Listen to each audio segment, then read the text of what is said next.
இன்றைக்கு கோபால்ஜி என்கின்ற ராமகோபால் அவர்கள் 98வது ஆண்டு பிறந்த நாள். 1980ல இந்துக்களுக்காக வாதாட, போராட, பரிந்து பேச இந்து முனை என்கின்ற ஒரு அமைப்பை நிறுவி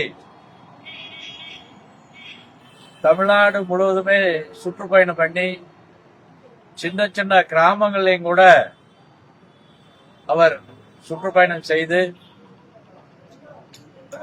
ராமேஸ்வரத்திலே 1 லட்சம்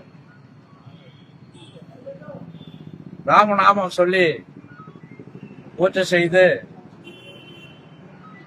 பெரிய வெற்றி பெற்றவர். அதுபோக தினசரியும் 3 கோயிலுக்கு போகணும். அப்படி தினசரியும் 3 கோயில்ல ஒரு கோயில் பட்டியலின மக்களுடைய சமுதாயத்தை சேர்ந்த அந்த கோயிலுக்கு போகணும் அப்படி முடிவு செஞ்சு எல்லா சமுதாயத்தையும் ஒன்றிணைக்கிறதுக்காக அந்த சுற்றுப்பயணமான இருந்தது. அந்த சுற்றுப்பயணம் மிகப்பெரிய வெற்றி அடைந்தது. தமிழ்நாடு முழுவதும் இந்த இந்துக்களுக்கு ஒரு பெருமை இருக்கின்றது, ஒரு மகிழ்ச்சி இருக்கின்றது.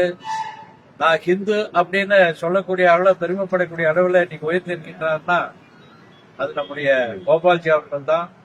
இன்றைக்கு அவருடைய பிறந்த நாளானது தமிழ்நாடு முழுவதுமே பல வகையில கொண்டாடிட்டு இருக்காங்க. ரத்த தானம், அன்னதானம், இப்படி பல்வேறு மரக்கன்று நடுவுதல், இப்படி பல்வேறு வகையிலான இந்த நிகழ்ச்சியானது நடந்து கொண்டிருக்கின்றது.